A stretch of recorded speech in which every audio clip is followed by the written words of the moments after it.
वहीं लखनऊ से बड़ी खबर सामने आ रही है। कांग्रेस और सपा में तकरार की खबर है। ममता बनर्जी ने कांग्रेस को घेरे में लिया, इंडिया ब्लॉक बनाने को लेकर दिया था बयान।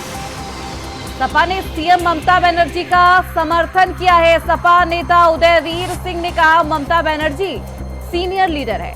सपा कांग्रेस के साथ सियासी फ्यूचर पर प्रश्न चिन्ह लगा रही है। शिवसेना, उद्धव, तेजस्वी सहित कई नेताओं ने ममता बनर्जी का समर्थन किया है। तो कांग्रेस और समाजवादी पार्टी के बीच दरार साफ तौर पर नजर आ रही है। ममता बनर्जी ने कहा था कि अगर उन्हें मौका मिला तो वो इंडिया गठबंधन के नेता के तौर पर नेतृत्व करेगी और ऐसे में उनके इस बयान का समर्थन करने के लिए इंडिया गठबंधन के तमाम सहयोगी दल उतर आए हैं। खास तौर पर समाजवादी पार्टी की बात की जाए तो समाजवादी पार्टी लगातार कांग्रेस के खिलाफ मोर्चा खोली हुई नजर आ रही है। सपा नेता के बयान ने अब सियासी तापमान भी बढ़ा दिया है, साथ ही साथ कांग्रेस की टेंशन भी बढ़ गई है। ममता बनर्जी ने कांग्रेस को घेरे में लिया। इंडिया ब्लॉक बनाने को लेकर ममता बनर्जी ने बयान दिया था और वहीं अब सपा ने सीएम ममता बनर्जी के उस बयान का समर्थन किया है। सपा नेता उदयवीर सिंह ने कहा कि ममता बनर्जी सीनियर लीडर है और सपा कांग्रेस के साथ अपने सियासी फ्यूचर पर क्वेश्चन मार्क के तौर पर उसे देखती हुई नजर आ रही है। हमारे साथ हमारे सहयोगी रमन मिश्रा हमारे साथ जुड़ चुके हैं। रमन, उपचुनाव में मिली एक भी सीट नहीं मिली, समर्थन किया कांग्रेस ने, लेकिन अब कांग्रेस और सपा के बीच जो दोस्ती थी वो दिख नहीं रही है और ऐसा लगने लगा है कि 27 के चुनाव आने से पहले दुश्मनी में ये दोस्ती बदल जाएगी। बिल्कुल श्रुति, जिस तरीके से उपचुनाव में कांग्रेस दावेदारी कर रही थी उसके बाद में वह चुनाव से ही किनारा पार्टी ने कर लिया और प्रचार के दौरान भी बहुत ज्यादा एक्टिव नहीं दिखी। और अब जब संसद का सत्र चल रहा है और राहुल अखिलेश की जो फेमस जोड़ी है जो लोकसभा चुनाव के बाद में संसद में दिखी थी और ये, लेकिन इस बार दोनों नेताओं में दूरी दिख रही है और खासकर सपा कांग्रेस में भी दिख रही है। संसद का जो सत्र में जो राहुल गांधी की अगुवाई में कांग्रेस ने प्रदर्शन किया अडानी के खिलाफ और प्रधानमंत्री मोदी पर इल्जाम लगाए, उसमें भी समाजवादी पार्टी नहीं नजर आई। इस सब को लेकर चर्चा चल ही रही थी कि ममता बनर्जी का एक बयान आया कि इंडिया गठबंधन की अगुवाई को लेकर वो बहुत ज्यादा संतुष्ट नहीं थी। उनका कहना था कि कहीं ना कहीं कोई कमी है जो गठबंधन में सभी दल तालमेल मिलाकर चल नहीं पा रहे हैं और अगर उन्हें मौका मिलता है तो वो गठबंधन की अगुवाई करेंगे क्योंकि उन्होंने ही ये गठबंधन बनवाया था।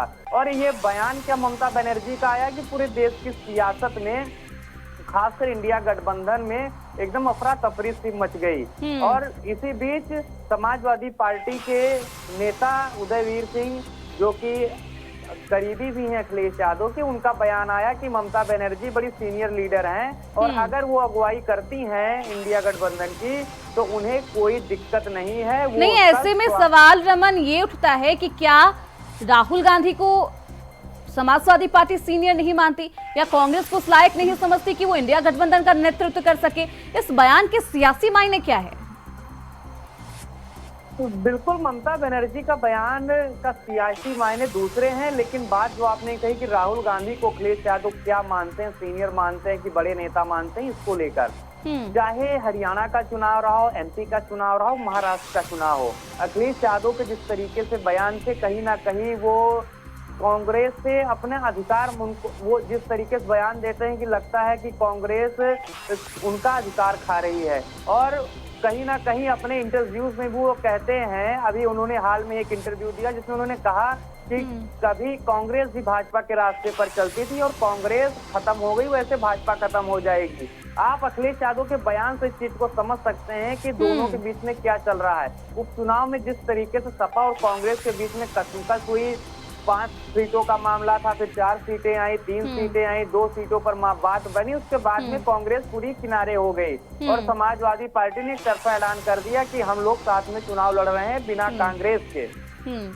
और अब जब संसद में साथ एक समय जब लोकसभा चुनाव खत्म हुआ और संसद का सत्र शुरू हुआ तो तिकड़ी दिखती थी आगे राहुल गांधी की, अखिलेश यादव की। अखिलेश के साथ अवधेश प्रसाद अयोध्या सांसद रहते थे, लेकिन इस बार संसद सत्र में वो माहौल नहीं दिख रहा है भले अखिलेश और राहुल गांधी आगे की सीट पर बैठते हैं, लेकिन उनमें दूरी दिखती है। एक कैमरे के एक एंगल में वो लोग नहीं दिख रहे हैं। वहीं अवधेश प्रसाद भी पीछे की सीट पर बैठा दिए गए हैं, जिसको लेकर नेता प्रतिपक्ष राहुल गांधी और कांग्रेस ने कोई बहुत बड़ा विरोध प्रदर्शन नहीं किया, बल्कि अवधेश प्रसाद एक सांकेतिक मुद्दा बन गए थे भाजपा को घेरने के लिए।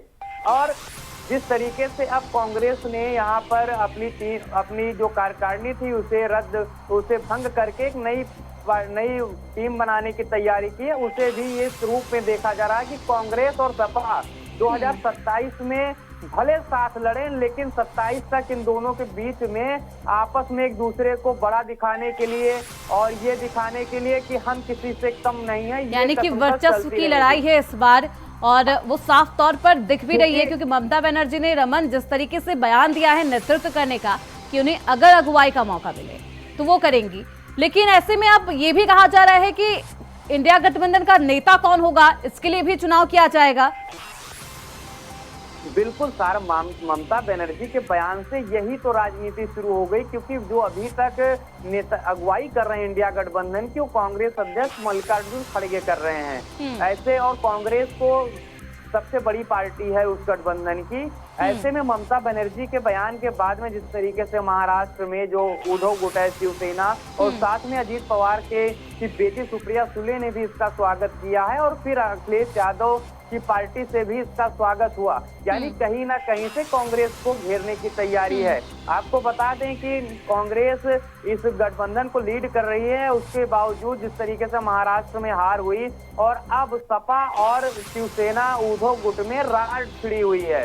अब सपा जो वहां प्रदेश अध्यक्ष अबू आजमी, वो सीधा ये कह रहे हैं कि जो उद्धव गुट वाली शिवसेना ये सांप्रदायिक पार्टी है, और अगर ऐसे पार्टी के साथ हमें रहना पड़े तो वो महाविकास आघाड़ी छोड़ देंगे। यानी महाविकास आघाड़ी मतलब इंडिया गठबंधन, यानी कि वो इंडिया गठबंधन को भी छोड़ सकते हैं अगर ऐसी पार्टी के साथ। वहीं उद्धव गुट की तरफ से भी संजय राउत की तरफ से बयान आ रहा है, और उनके उद्धव ठाकरे के बेटे ने कहा कि समाजवादी पार्टी भाजपा की बी टीम है।